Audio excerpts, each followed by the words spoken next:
Objet de convoitise pour les uns, enfer petit bourgeois pour les autres. La maison individuelle. Pour elle, beaucoup ont tout sacrifié. Avoir une maison à soi est un symbole de normalité et de réussite.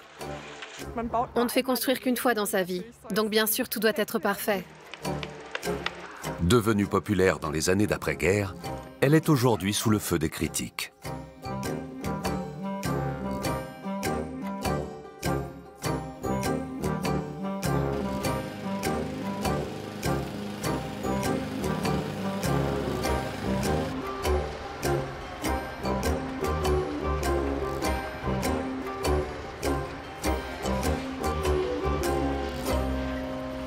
Hans, guck mal, wie weit die hier schon sind. Ja, das sind Wohnungen. Sind auch schön. Ich bin draußen am Bauen. Aber ein eigenes Haus. Ein Haus? Wir wären schon froh, wenn wir nur eine eigene Wohnung hätten. Ja, das ist ein schöner Traum von uns. Leurs rêves sont depuis longtemps devenus réalité. Beaucoup ont grandi dans une maison et ont eux-mêmes fait construire par la suite.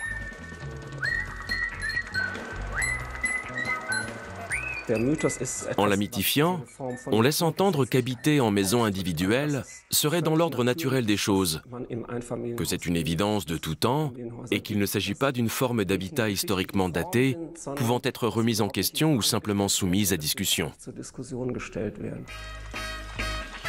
Au sempiternel mythe de la maison individuelle, on associe traditionnellement la famille nucléaire, et notamment la figure du mari bricoleur et bâtisseur du logis.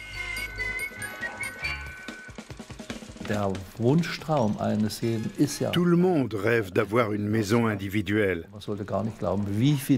C'est incroyable le nombre de gens qui se plient en quatre financièrement et s'échinent à construire une maison avec jardin. Et ils mettront toute leur vie à la rembourser. Le rêve de la famille Schaeffer, une maison préfabriquée avec jardin dans un nouveau lotissement en forêt noire, est sur le point de se réaliser. Ça va aller vite. Ils attendent ce moment depuis 2 ans.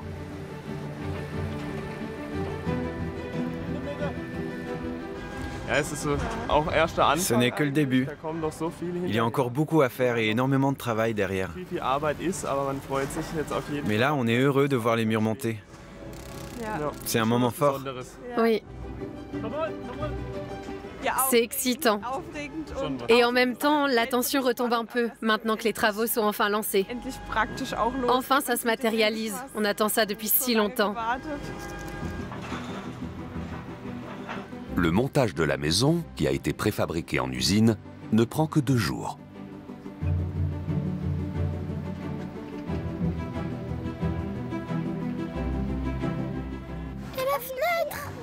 Oui, on voit déjà les portes-fenêtres.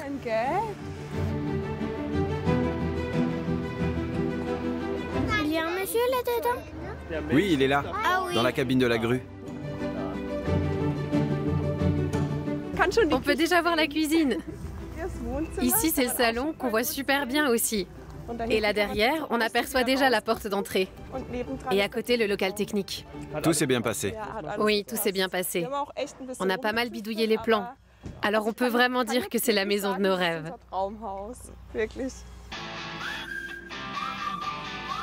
Appartement ou maison?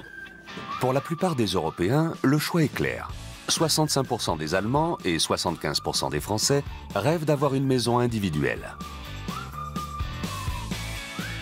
Mais 42% des citoyens de l'Union européenne vivent en appartement, 24% en maison jumelée et 34% en maison individuelle.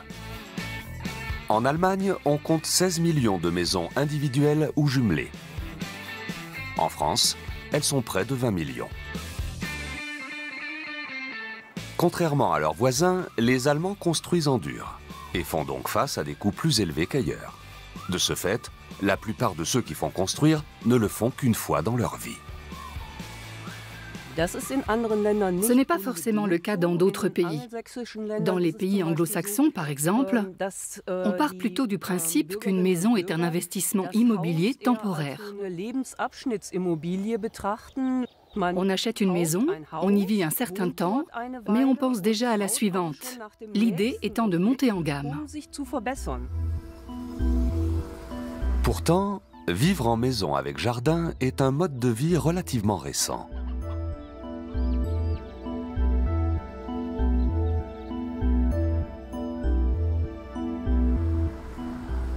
Par le passé, seule une toute petite minorité de gens issus des couches supérieures de la société avaient une maison. Des nobles, des grands bourgeois qui se faisaient construire de grandes villas, et aussi des paysans. Il y a toutefois des exceptions. Dans les années 20, on s'efforce de pallier les conditions de vie désastreuses dans les villes en menant à bien des projets innovants. À Francfort, notamment, on lance un programme de construction spectaculaire. 12 000 logements en préfabriqué y sont construits entre 1925 et 1933. Le nouveau Francfort. Il s'agissait de profiter des nouvelles possibilités qu'offrait la technique. Et autre point important, de revoir à la hausse les exigences en matière de conception.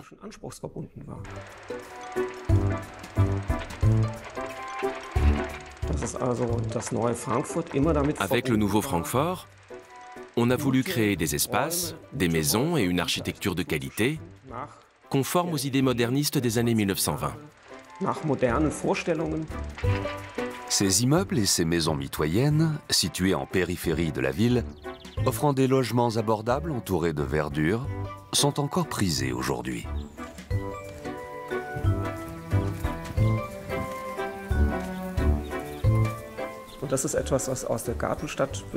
Hérité du mouvement des cités-jardins, la plupart des maisons disposaient d'une petite parcelle de jardin longitudinal, ce qui permettait de maximiser le nombre de maisons par rue. Mais des considérations économiques entraient aussi en ligne de compte. Il s'agissait d'optimiser l'agencement de la rue, des canalisations et des jardins eux-mêmes. Des jardins destinés à la détente, mais aussi à l'autosuffisance alimentaire. Au lieu de fleurs, on y fait pousser des légumes. Il s'agissait de repenser la société, de la transformer en profondeur. Et l'architecture devait s'adapter à ces changements. Conçue pour l'homme moderne, la disposition des pièces et leur aménagement se veulent fonctionnels, en phase avec l'air du temps.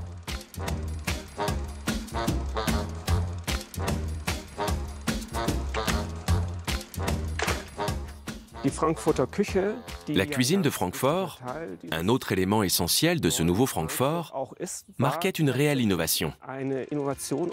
Elle facilitait le travail des femmes, réduisait leurs déplacements et allégeait, pour ainsi dire, le poids des tâches qui pesaient jusqu'alors sur leurs épaules.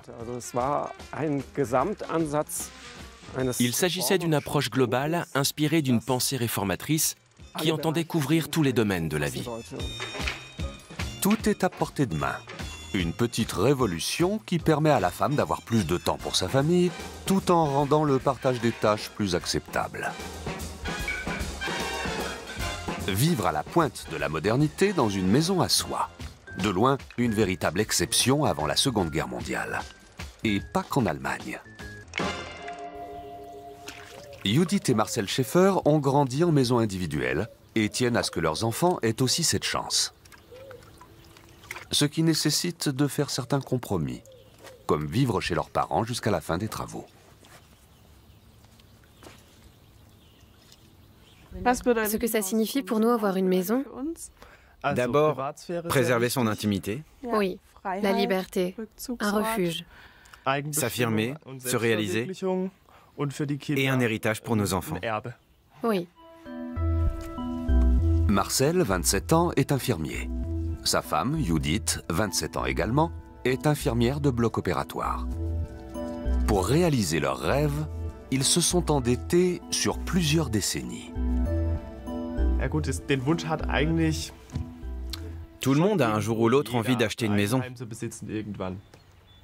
Et évidemment, quand on a déjà 2 enfants, qu'on est marié et qu'on a la sécurité de l'emploi, il y a un moment où on finit par vouloir acheter, pour ne plus avoir à payer de loyer et investir à la place dans une maison à soi. On a donc commencé à prospecter. On a passé énormément de temps à chercher un terrain. Jusqu'ici, c'est ça qui a été le plus dur.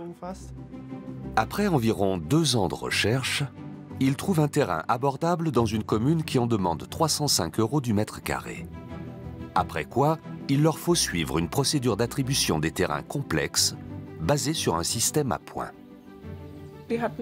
Il fallait remplir certaines conditions, habiter dans la région ou alors travailler pas loin d'ici, à l'intérieur d'un périmètre donné.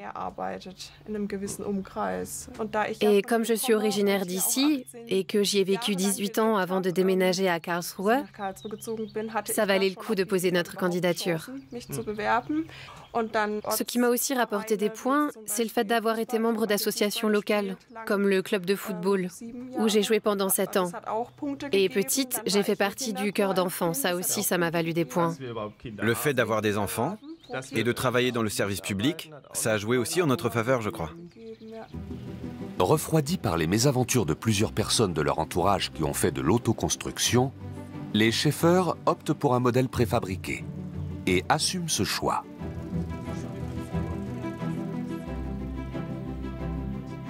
On ne s'est pas préoccupé de ce que faisaient les autres ou les voisins.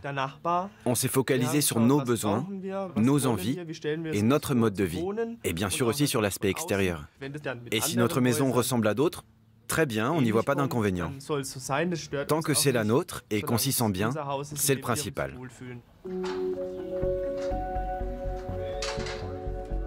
Construire en périphérie, beaucoup en rêvent. Mais ces nouvelles zones résidentielles pourront un jour poser problème. Les sociologues parlent du piège de l'homogénéité sociale. On aménage une zone de maisons individuelles dans laquelle des gens qui sont tous dans la même phase de vie s'installent pour fonder une famille. Pendant un certain temps, le quartier compte beaucoup d'enfants qui partiront tous plus ou moins au même moment. Et viendra un jour où ce quartier n'abritera plus que des seniors, ou presque. Faute d'autres solutions, beaucoup de seniors continuent de vivre en maison. Et les jeunes préfèrent réaliser leurs propres projets de maison selon leurs propres idéaux. Car la maison est aussi un lieu d'expression personnelle. Les maisons de rêve des uns constituent des verrues architecturales aux yeux des autres. Les verrues architecturales détonnent, tranchent dans le paysage, sortent des clous.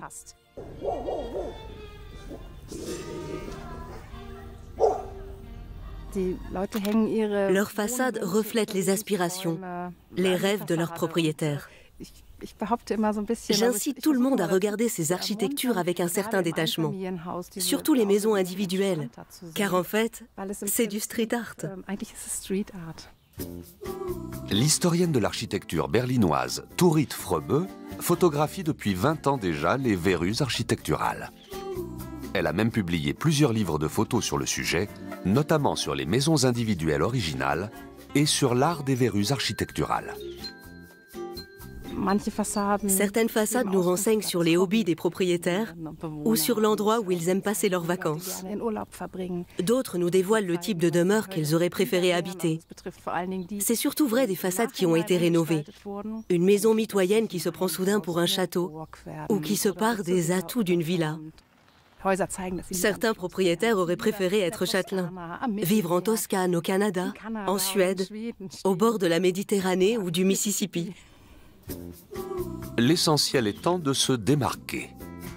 En allemand, on appelle ces verrues des Bausünden, ou péchés architecturaux.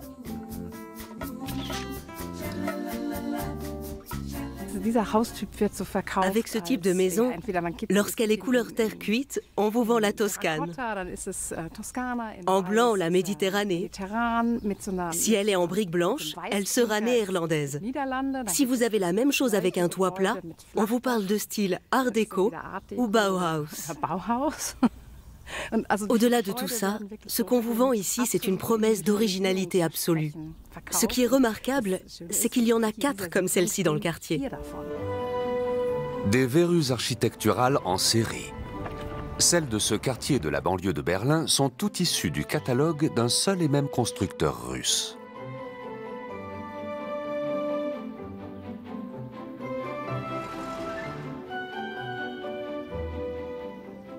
De prime abord, on pourrait penser que les gens s'installent en lotissement ou à la campagne parce qu'ils veulent un jardin. Mais une nouvelle tendance se dessine ces dernières années. On va vers des jardins toujours plus aseptisés et dénués de vie. Depuis quelques années, c'est la mode des jardins minéraux. Et quand il y a de la verdure, ce sont des buis taillés en spirale, donc des plants d'allure très artificiels. On va donc vers des jardins de plus en plus aseptisés, dénués de vie. Il y a 100 ans, on construisait des cités-jardins, et notamment la cité minière de Teutoburgia, à Herne. 136 maisons aux pelouses verdoyantes.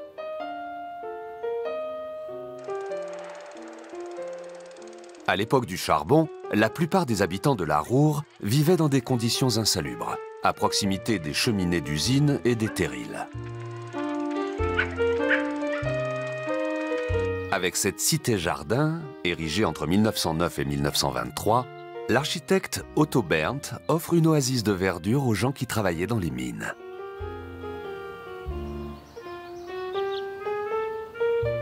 Pour moi, une maison, c'est un foyer et des voisins sympathiques. On trouve des cités comparables à celles de Teutoburgia ou de Douai dans le nord de la France, dans toutes les régions minières d'Europe.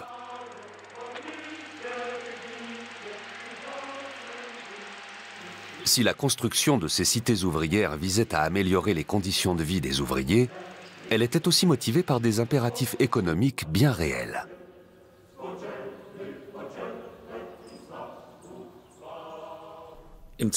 En pleine industrialisation, les entreprises minières se livraient à une concurrence féroce pour recruter de la main-d'œuvre. Elles avaient besoin de personnel et le vivier local ne suffisait pas. Elles sont donc parties en tournée promotionnelle. La plupart sont allées chercher de la main-d'œuvre en Prusse orientale et en Poméranie, où les gens avaient l'habitude de vivre dans de petites maisons. Pour les faire venir ici, elles leur ont promis qu'ils vivraient dans de belles maisons, avec à l'arrière une étable et un jardin qu'ils pourraient cultiver afin de subvenir à leurs besoins. En surface, on cultivait des pommes de terre. Sous terre, on extrayait le charbon. La paye, elle, tombait 2 fois par mois. On menait le plus souvent une vie laborieuse et modeste, sous l'incessant contrôle de la mine. Ceux qui traînaient trop au bistrot se faisaient mal voir. Tout tournait autour de la mine, qui pourvoyait à tous vos besoins. Magasins, logements, clubs de foot, cercles d'éleveurs de lapins. Tout votre quotidien était plus ou moins régi par la mine. Et en ce sens, elle était bien plus qu'un simple employeur. Un quartier vivant où tout le monde se connaît. Et c'est encore le cas aujourd'hui.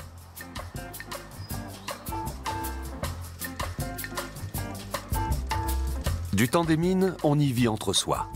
Mais les logements manquent. Et ce, malgré la construction des cités minières.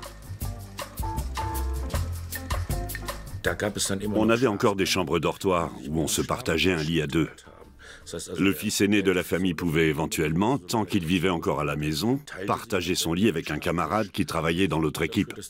L'un était du matin quand l'autre était du soir. Comme ça, il ne se marchait pas sur les pieds. Et le lit était encore chaud.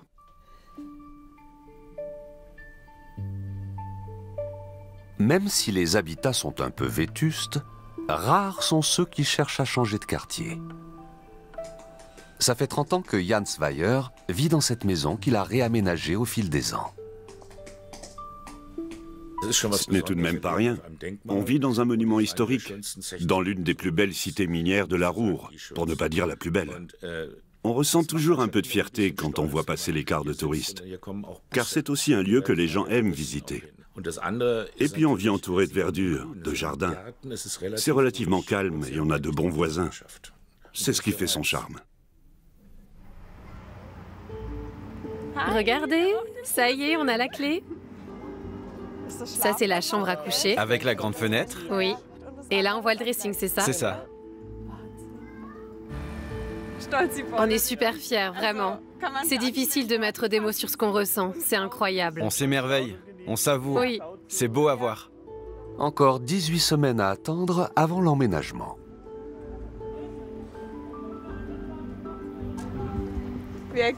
On reconnaît chaque mur comme si on les avait fabriqués nous-mêmes.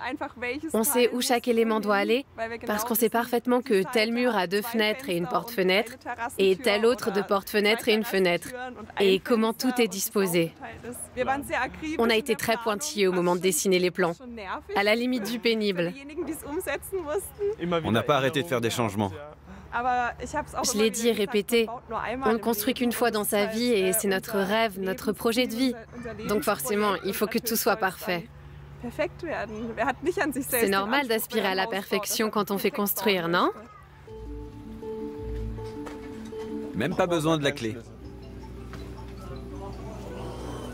La salle de bain des invités. Cool. Ça, c'est la cloison à galandage. Oui, la porte coulissante sortira de là. Bienvenue dans notre salon. C'est trop bien.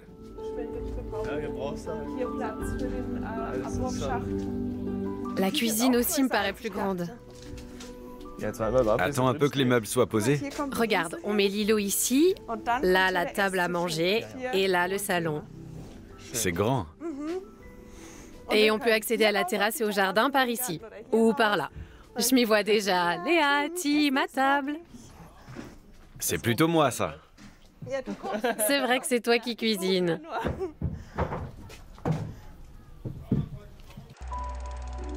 Après 1945, la plupart des villes allemandes sont en ruine. Partout, on manque de logements. Le pays compte alors 12 à 14 millions de réfugiés et de personnes déplacées. En France, 4 millions de personnes n'ont plus de toit. Suite aux destructions subies pendant la guerre, on a construit de manière plus aérée. On a espacé les maisons. Mais plus que les destructions elles-mêmes, c'est le véritable traumatisme vécu par les habitants des villes, pris au piège au cœur d'immenses incendies, qui a motivé ces évolutions. À la base, il s'agissait d'une promesse de progrès et d'aisance qui n'était pas tant liée aux conséquences de la guerre qu'aux conditions de vie déplorables des habitants des villes avant même que la guerre n'éclate. Bien souvent, ils n'avaient pas l'eau chaude et les toilettes se trouvaient sur le palier.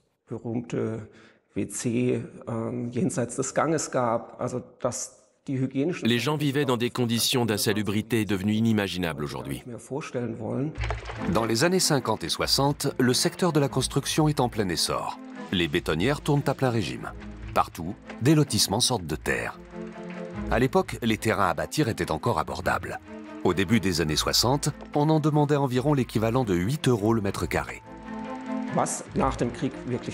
La grande nouveauté de l'après-guerre, c'est qu'on fait volontairement la promotion des maisons individuelles. D'ailleurs, la démarche est aussi politique. Il y a une volonté d'écarter tout risque de socialisation ou de radicalisation. C'était une façon de souder l'électorat conservateur. Il s'agit donc bien d'une manœuvre politique. On estime qu'un citoyen qui se retrousse les manches et construit sa maison agit dans l'intérêt national. On prend modèle sur les États-Unis, avec leur foi inébranlable dans le progrès et leurs stéréotypes conservateurs. La vie dans les faubourgs ou dans les banlieues aisées correspond souvent à un modèle familial donné. L'homme est actif et se rend au travail en voiture, tandis que la femme s'occupe du foyer et des enfants. Dans les années d'après-guerre, tant en Allemagne qu'en France, on considère que le bonheur est au foyer. Un bonheur auquel même les familles aux revenus modestes devraient avoir accès.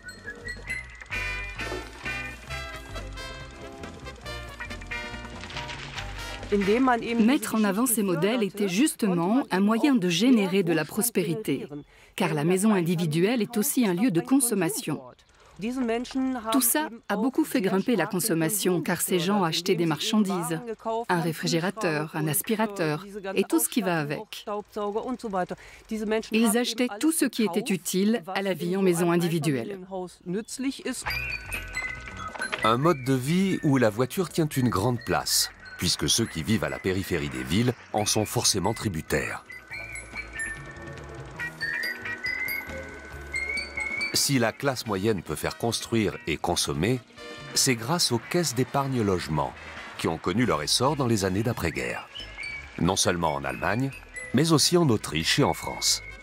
Mit solch einem Vertrag können Sie sowohl neu oder auch wiederaufbauen oder auch ein altes Haus kaufen. So? Ja. Ein altes Haus kann man auch kaufen. Das ist aber interessant. Och, nö. Also ich finde, wenn schon Haus, dann sollte man doch ein neues bauen. Dans les années 50 et 60, même ceux qui ne peuvent pas souscrire à un plan d'épargne logement peuvent faire construire. Notamment grâce au système Castor. Le système Castor, basé sur l'apport travail, est une piste tout à fait intéressante. L'idée était la suivante. Tout le monde s'engageait à travailler un certain nombre d'heures à la construction des maisons. Il y a un quartier résidentiel ici qui s'est construit comme ça. On devait fournir 7000 heures de travail, et ce n'est qu'au bout de ces 7000 heures de travail qu'on obtenait une maison à soi. Mais on ne savait pas à l'avance quelle maison ce serait. Quel que soit le chantier sur lequel on intervenait, on faisait de son mieux parce qu'on se disait que ça pouvait très bien être sa future maison. La demande en matière de maisons et d'appartements neufs est si élevée que le secteur du bâtiment, en manque de main-d'œuvre, n'arrive pas à suivre.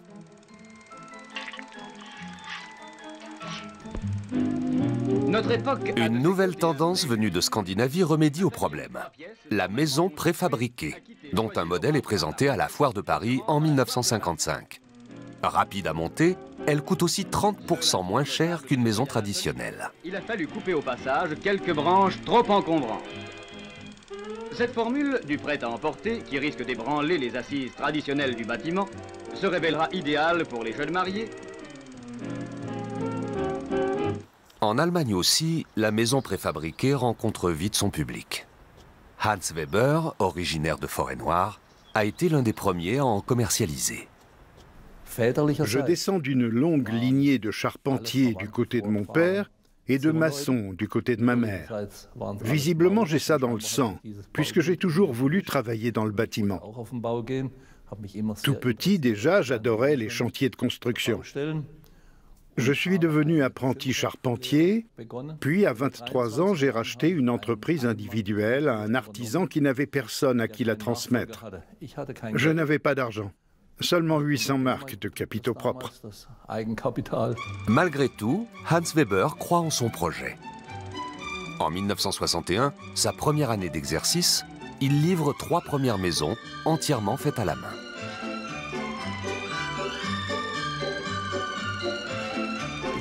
Je faisais à chaque fois appel à 10 agriculteurs du village qui m'aidaient à monter les murs en quelques jours. Ils m'aidaient à soulever les panneaux. Il n'y avait pas de grue à l'époque. Ça, c'est venu bien plus tard. Ça n'a pas été une période facile. Depuis, son entreprise Weber House a construit plus de 39 000 maisons et a aussi fait des émules. Malgré leur énorme succès, les maisons préfabriquées ont souvent été raillées et déconsidérées. À l'époque, les gens du métier me disaient « ça ne marchera pas ton truc ». Ou encore « tu devrais tout faire en béton, le bois ne tient pas aussi bien dans le temps ». Alors qu'on a dans la région des maisons à colombage qui ont plusieurs siècles. Mais personne ne s'en inspirait à l'époque. Or nous, charpentiers et constructeurs bois, on savait bien que si une maison à colombage tenait dans le temps, les nôtres tiendraient aussi quelques siècles. Aujourd'hui encore, toutes ces maisons sont en ossature bois. Un bois qui provient du Bade-Wurtemberg et de l'Alsace voisine. Si les arbres pouvaient parler, ce qu'il y a de bien, c'est que même si on coupe beaucoup de bois, tout ça repousse.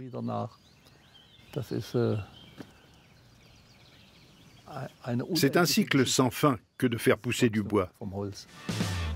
L'atelier de fabrication est situé tout près. Il est désormais équipé de machines modernes, mais le mode de construction reste le même. D'autres fabricants, comme Hofhaus ou Binzenker, misent aussi sur l'ossature bois. Autrefois décriée, elle présente aujourd'hui un bilan carbone bien meilleur que les constructions maçonnées.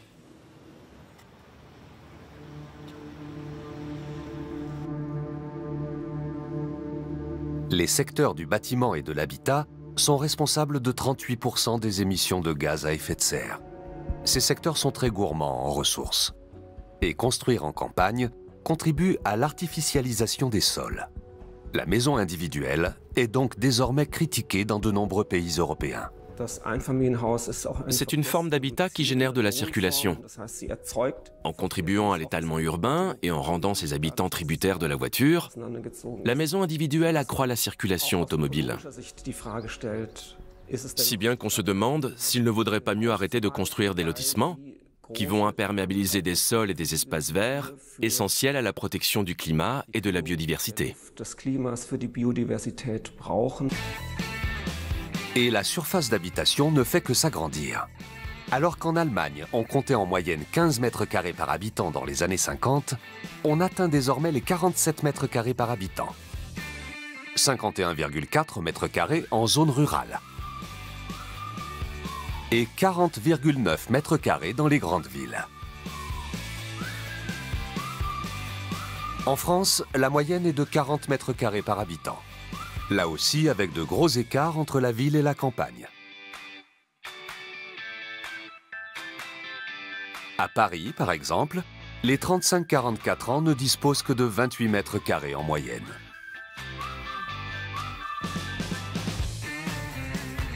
Une fois installés dans leur maison neuve, les Schaeffer vivront à 4 dans 150 mètres carrés.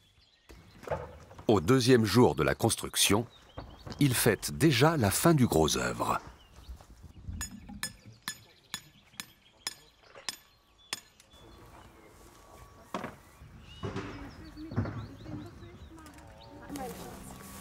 Regarde, maman.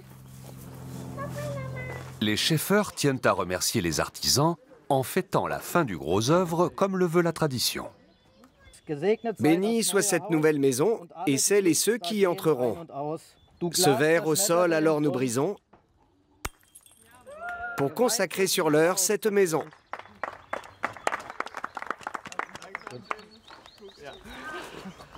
Félicitations. Merci beaucoup. Bienvenue chez vous. Merci beaucoup. Félicitations. Merci. Merci. C'est ici qu'on veut vieillir.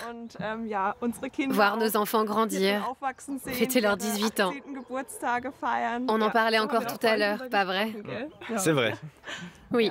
Ne bougez plus. Pour limiter les frais, les Schaeffer réaliseront certains travaux eux-mêmes, notamment ceux qui concernent le garage et l'aménagement du jardin.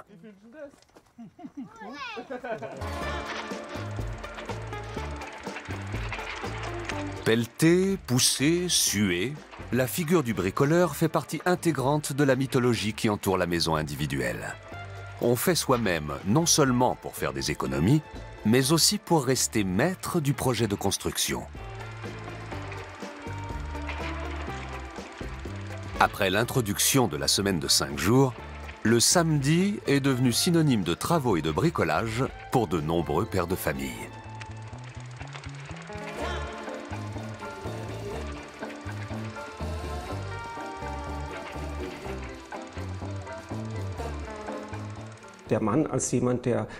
Cette figure de l'homme qui travaille de ses mains, qui s'épanouit en transformant, en réparant, en agrandissant, en étoffant lui-même son habitation et en cultivant lui-même son potager, cette figure du bricoleur masculin est un stéréotype relatif à la vie en maison qui se perpétue et demeure très ancré, quoi qu'on pense par ailleurs de la répartition des tâches entre l'homme et la femme. L'homme qui vit en maison individuelle peut montrer toute l'étendue de son savoir-faire. Pendant les rares moments de pause où il ne répare pas quelque chose, il cherche l'endroit disponible où on peut encore planter un clou. Qu'est-ce que vous faites? Un petit peu de meubles, un petit peu de bricole, un peu toute chose, ouais. Au début, le secteur du bricolage s'adressait exclusivement aux hommes. Le magasin de bricolage était, pour ainsi dire, le territoire de l'homme. Vous le prenez comme ça. Puis ces mêmes magasins se sont mis à proposer des cours pour femmes ou à vendre des outils roses.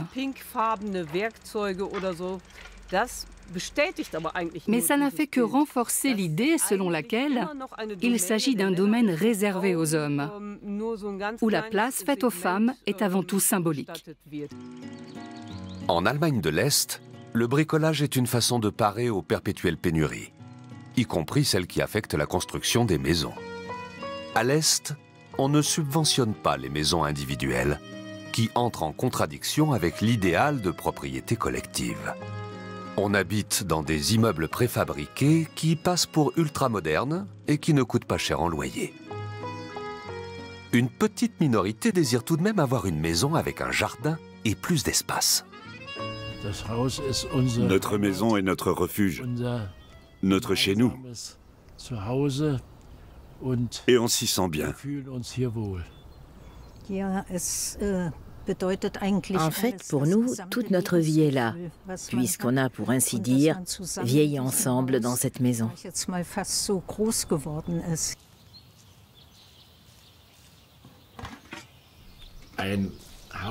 On a toujours voulu avoir une maison, mais on n'avait pas les moyens. On n'avait pratiquement pas d'argent. On disposait en tout et pour tout de 8000 marks est-allemands. Pas plus. A priori, c'était impossible de construire une maison pour si peu.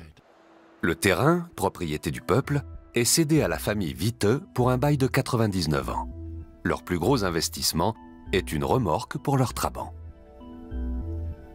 En RDA, si on veut construire sa maison, il faut se procurer soi-même les matériaux. Les Witte ont besoin de 40 000 briques silico-calcaires. Faire jouer ces relations, des marques de l'Ouest ou un gros billet est-allemand facilitent les choses. Les Witte n'ont qu'un maçon pour les aider. Notre maçon commençait à 6 h du matin. Et quand à 18 h il faisait nuit et que je lui disais « On arrête, j'en peux plus », il me répondait « On continue. Qui de nous deux est le plus pressé de finir cette maison ?» Alors on faisait des journées de 14 heures.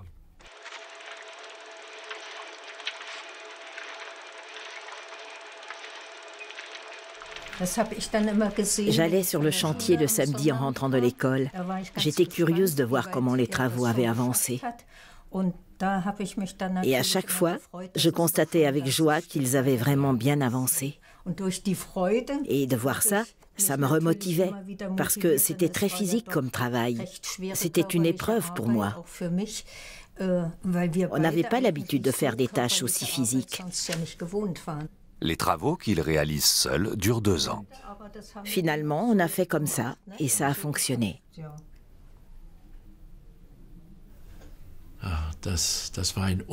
On était incroyablement fiers et tellement heureux quand on a emménagé le 30 avril 1981. Modèle GU2, 94 mètres carrés, 4 pièces. Ils savent d'emblée à quoi ressemblera la maison de leurs rêves. En RDA, on choisit parmi plusieurs modèles standardisés dont les plans intérieurs sont modulables.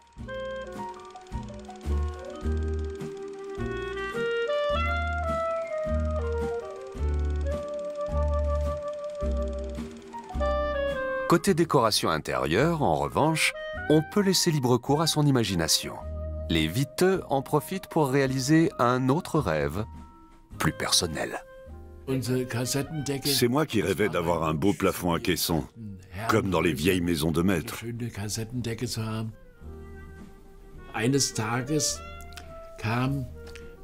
Un jour, mon oncle, qui vivait à l'ouest, à Leer, près des Pays-Bas, et qui tenait absolument à visiter une construction est-allemande, est venu nous voir. En entrant, il a levé la tête et a vu le plafond qu'on venait de terminer. Et il a dit « Quoi? Mais c'est le grand luxe ici. C'est dingue. Même à l'ouest, on ne voit pas ça. » Environ 250 000 maisons individuelles ont été construites du temps de la RDA.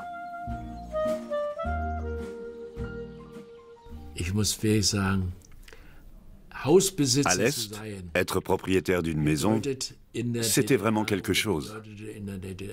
Et je pense que c'est encore le cas aujourd'hui. C'est vraiment quelque chose. On sort de l'ordinaire. On se distingue des autres. On s'extrait de la masse parce qu'on est propriétaire d'une maison. Mais aujourd'hui, les maisons individuelles sont au cœur d'un vif débat. On leur reproche d'être trop chères, trop laides et pas assez durables. De quoi franchir le pas et interdire la construction de maisons neuves ? Il y a des gens qui se sont littéralement ôté le pain de la bouche pour se payer une maison. Leur maison, c'est toute leur vie. Et aujourd'hui, ils ont le sentiment d'être mis au pilori lorsqu'on leur reproche d'avoir quadrillé le territoire de parcelles individuelles, alors que d'autres types de bâtiments auraient permis de loger beaucoup plus de monde. Il existe en effet tout un tas de bonnes raisons de mettre ce problème sur la table. Il ne s'agit toutefois pas d'interdire ou de remettre en question la maison individuelle sous quelque forme que ce soit, mais d'améliorer notre gestion de l'immobilier existant en tenant compte de l'évolution démographique. La maison individuelle est un mode d'habitat relativement récent. Et les modes de vie évoluent. Mais beaucoup rêvent encore d'avoir un jour une maison. Les Schaeffer espèrent jouir d'une plus grande liberté, notamment dans l'aménagement de leur intérieur, et ne plus avoir à se soucier des voisins quand les enfants font du bruit.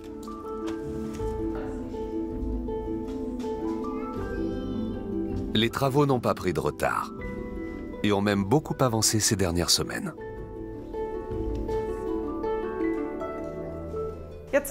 On pourra emménager dans Peel cette semaine. On a vraiment hâte. Venez. Chaque meuble s'est déjà vu attribuer une future place. Je reste derrière toi.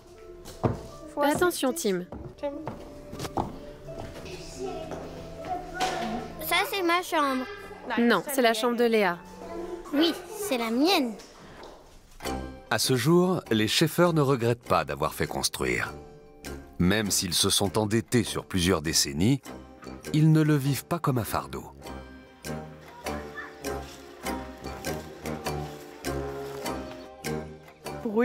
C'est rassurant de se dire qu'à partir de maintenant, on va pouvoir se détendre, s'enraciner, qu'on a trouvé notre maison pour la vie.